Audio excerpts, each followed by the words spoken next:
ada seorang guru bertanya kepada muridnya. Dia berkata, "Ma tasna'u bisyaitani idza sawwala laka al-khataya." Guru ini berkata kepada muridnya, "Apa yang kau lakukan ketika engkau digoda oleh setan untuk melakukan dosa?" Sang murid menjawab, "Ujahiduhu."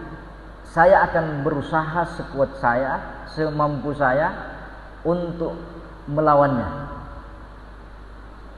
Sang guru berkata, "Fa'in ada, jikalau dia datang kembali menggodamu untuk kedua kalinya, apa yang kau lakukan?" Murid ini berkata, "Ujahidu, saya berjuang lagi melawannya." "Fa'in ada, jikalau dia datang untuk ketiga kalinya, apa yang kau lakukan?" Murid ini berkata, "Ujahidu, saya tetap berusaha melawannya." Jamaah sekalian yang sama berbahagia, sang guru berkata, "Hadza tawilun." Kalau engkau digoda setan kau melawannya, kau digoda setan berusaha melawannya, ini panjang, tidak ada akhirnya. Karena setan tidak punya pekerjaan kecuali menggoda anak manusia. Gagal dengan cara yang satu, dia datang dengan cara yang lain. Maka apa jawaban guru? "Ara'aita law mararta bi ghanamin fanabahaka kalbuha." Bagaimana umpamanya jikalau engkau melewati gembala kambing. Ketika engkau melewati kambing yang sedang digembala ini, tiba-tiba engkau digonggong oleh anjing yang sedang menjaga kambing-kambing itu. Apa yang kau lakukan agar engkau bisa lewat? Karena anjing yang menjaga rombongan kambing itu menghalangimu untuk lewat di tempat itu. Sang murid berkata, "Ukabiduhu wa arudduhu jahdi." Saya berupaya melawannya, saya berupaya mengusirnya supaya saya bisa melewati jalanan yang dijaga oleh anjing pengembala itu. Maka kata gurunya, "Hadza yatulu alaika." Kalau engkau mengusir anjing, biasanya anjing itu kalau dilempar dia melawan. Kalau diusir dia lari, kalah, kemudian dia kembali lagi. Maka perlawanan seperti ini akan panjang, tidak ada selesainya. Maka sang guru berkata, "Walakin istaghir bi sahibil ghanami yakfika yakuffuhu anka syarrul kalbi." Akan tetapi datanglah engkau kepada pemilik gembala itu, pemilik anjing itu.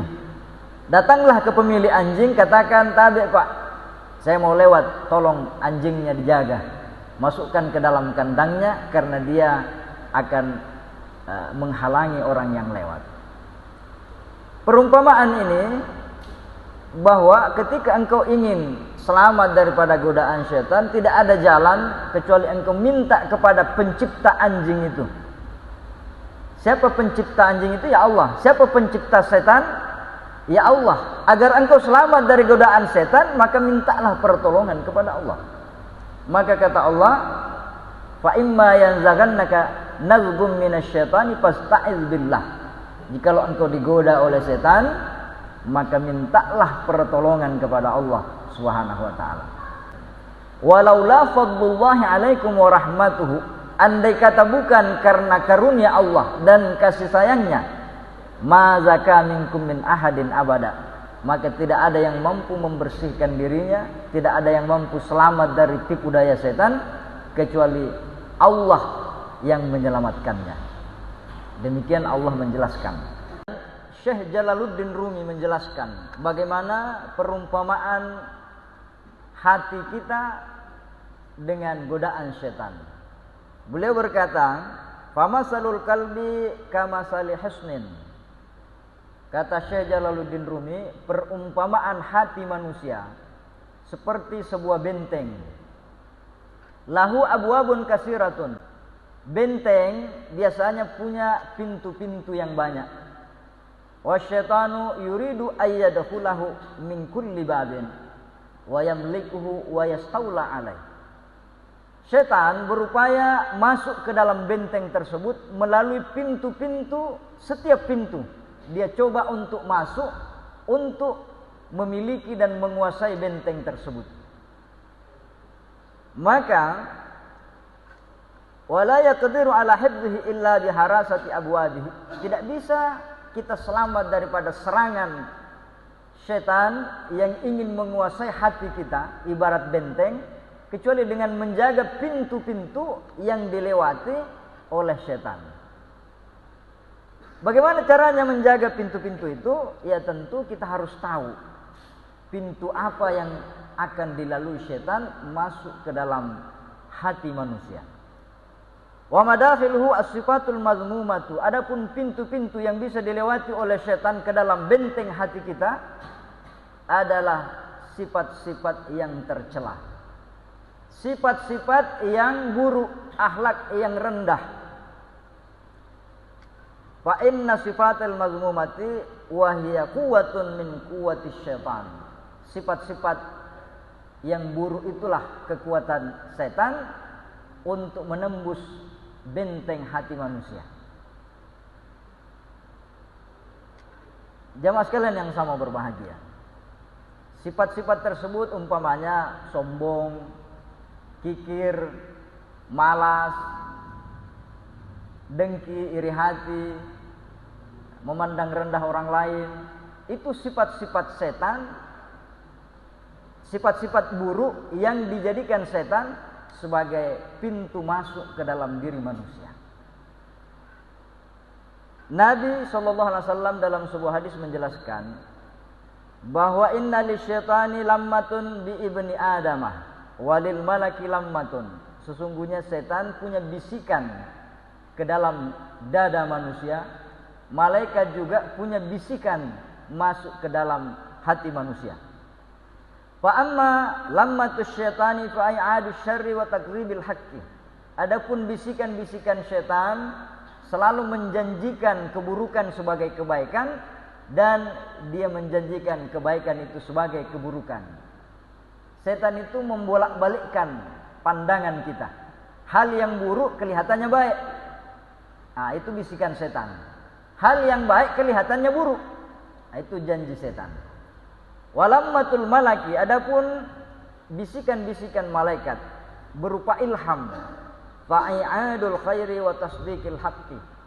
Malaikat itu selalu berbicara seperti nurani kita. Dia selalu mengajak kepada kebaikan dan menjanjikan kebenaran.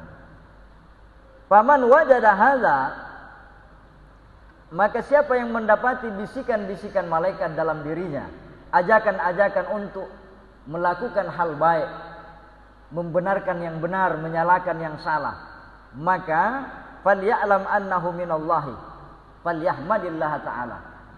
Kalau itu yang berbisik ke dalam dirimu, maka bersyukurlah engkau karena bisikan malaikat itu datangnya dari Allah Subhanahu wa ta'ala. Itulah yang disebut ilham.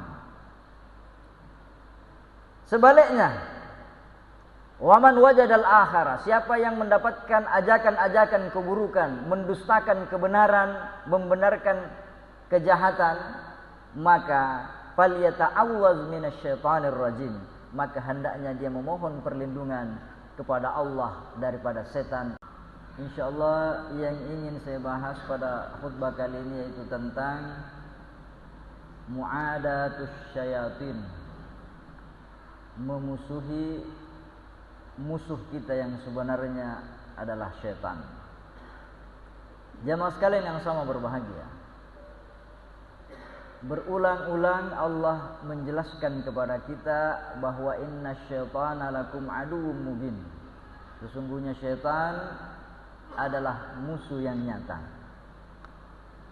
Dalam surah Yasin Allah mengatakan, alam a'had ilaikum ya bani adam alla ta'budus syaitan. Bukankah kami telah mengadakan perjanjian kepada kalian wahai anak Adam, alla ta'budus syaitan, janganlah kalian menyembah setan. Artinya janganlah mentaati ajakan-ajakannya, bisikan-bisikannya, karena setan adalah musuh yang nyata.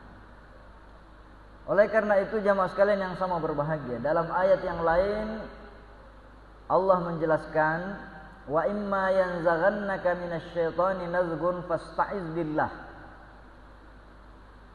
Dan apabila menggodamu setan, maka mohonlah perlindungan kepada Allah.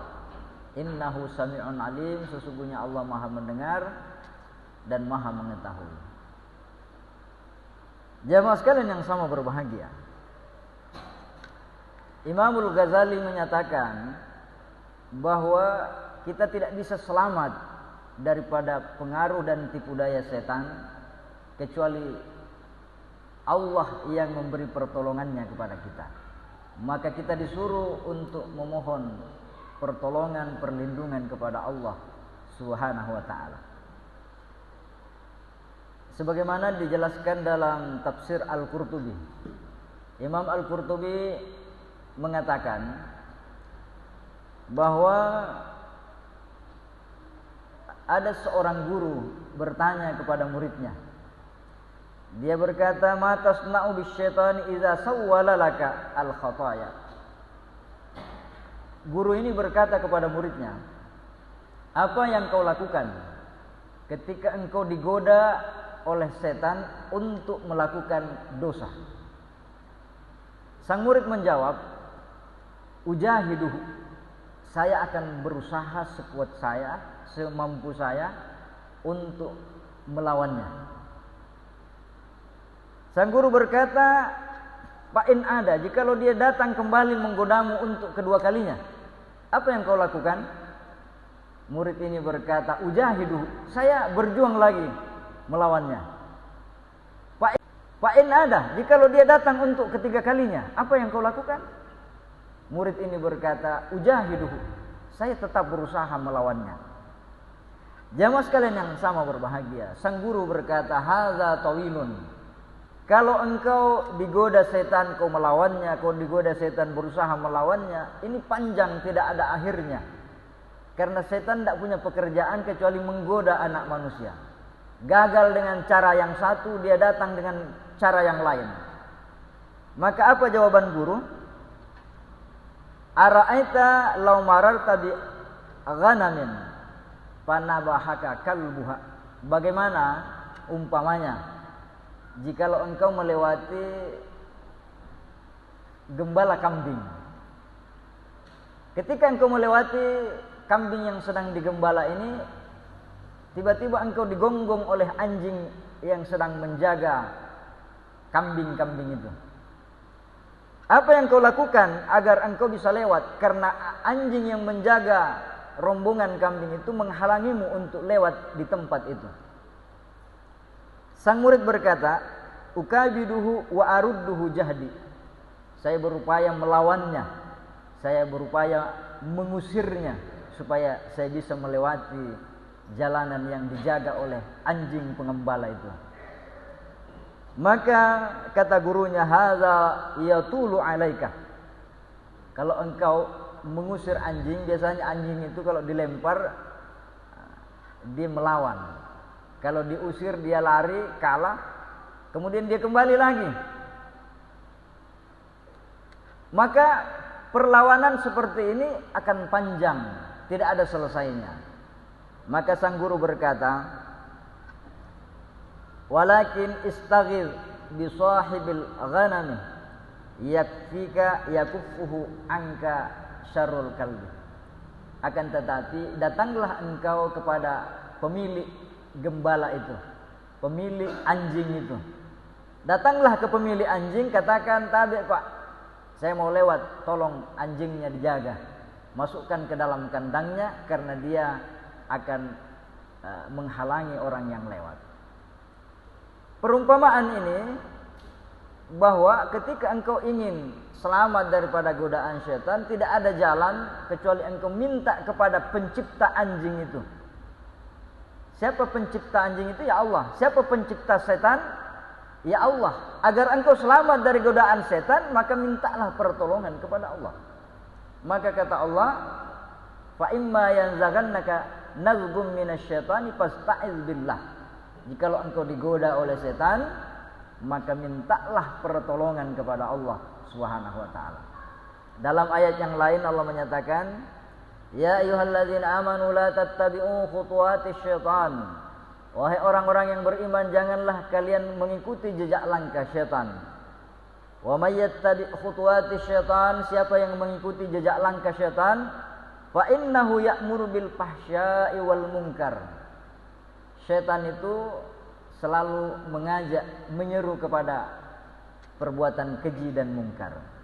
Walaula fadlullahi alaikum wa rahmatuhu, andai kata bukan karena karunia Allah dan kasih sayangnya, ma zaka minkum min ahadin abada, maka tidak ada yang mampu membersihkan dirinya, tidak ada yang mampu selamat dari tipu daya setan kecuali Allah yang menyelamatkannya.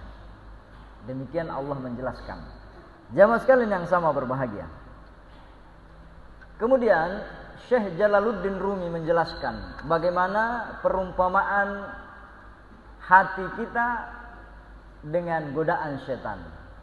Beliau berkata, "Famasalul kalbi kamasali husnin." Kata Syekh Jalaluddin Rumi, perumpamaan hati manusia seperti sebuah benteng. Lahu abwabun kasiratun. Benteng biasanya punya pintu-pintu yang banyak.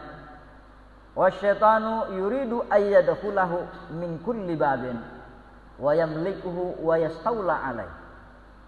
Setan berupaya masuk ke dalam benteng tersebut melalui pintu-pintu, setiap pintu dia coba untuk masuk, untuk memiliki dan menguasai benteng tersebut. Maka wala yaqdiru ala hifdhihi illa biharasati abwabihi. Tidak bisa kita selamat daripada serangan setan yang ingin menguasai hati kita ibarat benteng, kecuali dengan menjaga pintu-pintu yang dilewati oleh setan. Bagaimana caranya menjaga pintu-pintu itu? Ya tentu kita harus tahu pintu apa yang akan dilalui setan masuk ke dalam hati manusia. Wa madakhiluhu as-sifatul mazmumatu. Adapun pintu-pintu yang bisa dilewati oleh setan ke dalam benteng hati kita adalah sifat-sifat yang tercela. Sifat-sifat yang buruk, akhlak yang rendah. Fa inna sifatal mazmumati wa hiya quwwatun min quwwati syaitan. Sifat-sifat yang buruk itulah kekuatan setan untuk menembus benteng hati manusia. Jamaah sekalian yang sama berbahagia. Sifat-sifat tersebut umpamanya sombong, kikir, malas, dengki, iri hati, memandang rendah orang lain. Itu sifat-sifat setan, sifat-sifat buruk yang dijadikan setan sebagai pintu masuk ke dalam diri manusia. Nabi SAW dalam sebuah hadis menjelaskan bahwa inna lisyaitani lammatun bi ibni adamah walil malaki lammatun. Sesungguhnya setan punya bisikan ke dalam dada manusia, malaikat juga punya bisikan masuk ke dalam hati manusia. Fa amma lammatus syaitani fa i'adu syarri wa takdzibil haqqi. Adapun bisikan-bisikan setan selalu menjanjikan keburukan sebagai kebaikan dan dia menjanjikan kebaikan itu sebagai keburukan. Setan itu membolak-balikkan pandangan kita. Hal yang buruk kelihatannya baik. Nah, itu bisikan setan. Hal yang baik kelihatannya buruk. Nah, itu janji setan. Walammatul malaki, adapun bisikan-bisikan malaikat berupa ilham, fa'i'adul khairi wa tasdiqil haqqi. Malaikat itu selalu berbicara seperti nurani kita. Dia selalu mengajak kepada kebaikan dan menjanjikan kebenaran. Faman wajada hadza, maka siapa yang mendapati bisikan-bisikan malaikat dalam dirinya, ajakan-ajakan untuk melakukan hal baik, membenarkan yang benar, menyalahkan yang salah, maka falya'lam annahu minallahi, Falyahmadillah ta'ala. Kalau itu yang berbisik ke dalam dirimu, maka bersyukurlah engkau karena bisikan malaikat itu datangnya dari Allah Subhanahu wa ta'ala. Itulah yang disebut ilham. Sebaliknya, waman wajadal akhara, siapa yang mendapatkan ajakan-ajakan keburukan, mendustakan kebenaran, membenarkan kejahatan, maka falyata'awwaz minasyaitonir rajim, maka hendaknya dia memohon perlindungan kepada Allah daripada setan yang dirajam. Jamaah sekalian yang sama berbahagia, Imam Abu Lais As-Samarkandi berkata bahwa ketahuilah musuh kita itu ada 4 yang perlu kita waspadai. I'lam anna laka arba'atun minal a'da'i tahtaju ila an tujahida kulla wahidin minhum. Imam Abu Lais berkata, ketahuilah engkau punya musuh 4 macam. Engkau butuh berjuang untuk bersungguh-sungguh mengalahkan 4 musuhmu ini. Yang mana itu? Al-awwalu ad-dunya. Musuh kita yang pertama adalah dunia. Allah selalu memperingatkan, fala taghurrannakumul hayatud dunya. Janganlah engkau terpedaya oleh tipuan dunia. Kalau kita melihat kehidupan kita, kita seolah-olah ingin hidup selamanya, padahal itulah tipuan dunia. Kita melihat dunia, kita ingin bahagia selamanya, padahal dunia ini tidak ada orang yang bahagia selamanya. Hari ini engkau tersenyum, besok engkau bersedih. Hari ini engkau punya masalah, besok santai-santai. Besok santai-santai, lusanya engkau punya masalah. Dunia ini menipu. Kelihatannya indah, kelihatannya bahagia. Tetapi dunia ini bukan tempat untuk selamanya. Makanya istilahnya orang, dunia itu tempat meninggal, bukan tempat tinggal. Maka yang pertama musuhmu adalah dunia. Artinya jadikan dunia ini sebagai kendaraanmu. Jadikan dunia sebagai tempatmu menanam, bukan tempat untuk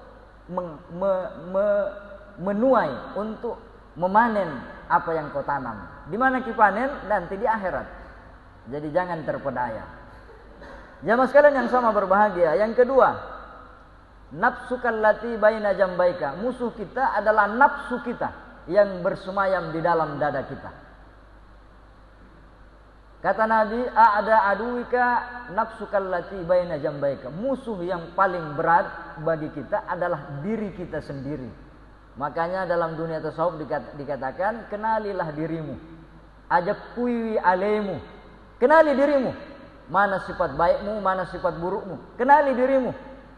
Apa kekuranganmu, apa kelebihanmu. Kita harus punya 2 cermin. Cermin yang pertama melihat kekurangan-kekurangan kita. Cermin yang kedua melihat kebaikan-kebaikan orang. Jangan dibalik.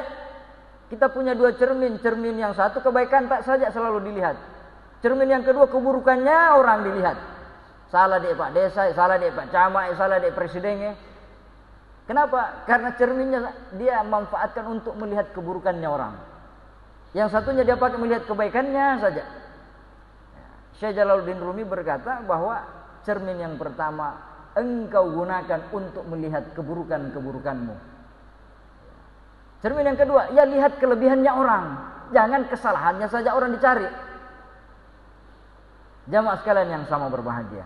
Kemudian yang keempat, yang ketiga adalah setan. Ya, musuh kita adalah setan. Setan yang berwujud jin. Ya.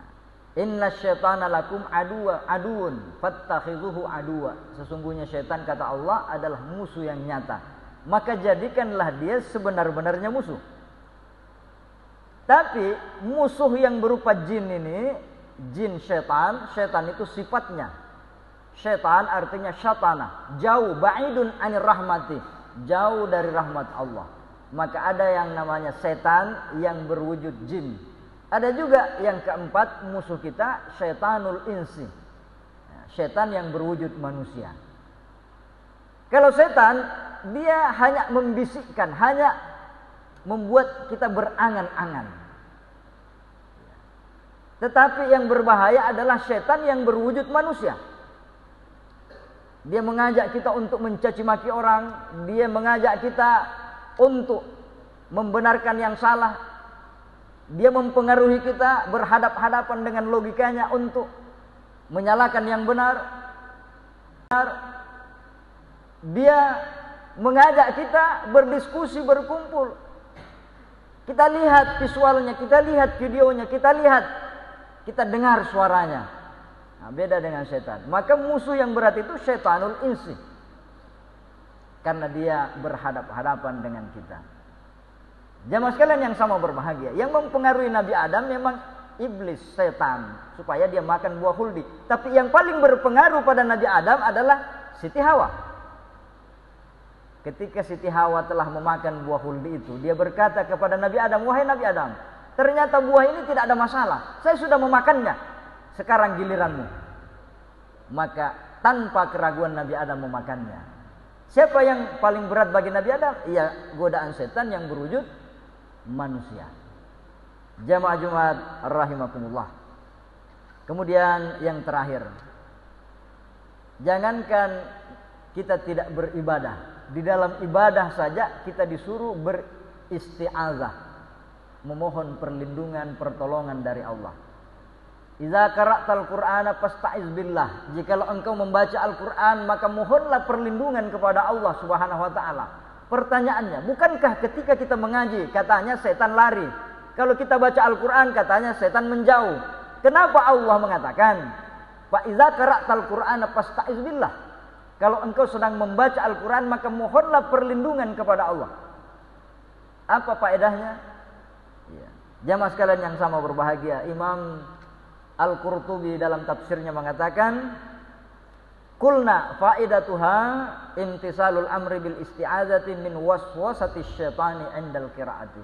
Agar ketika kita sedang mengaji, kita terbebas daripada bisikan-bisikan setan, sehingga kita fokus dengan bacaan kita, bukan kita baca Al-Qur'an tapi pikiran kita kemana-mana. Jamaah sekalian yang sama berbahagia, barakallahu li wa lakum fil Qur'anil azim wa nafa'ni wa iyyakum bima fihi minal ayati wa dzikril hakim.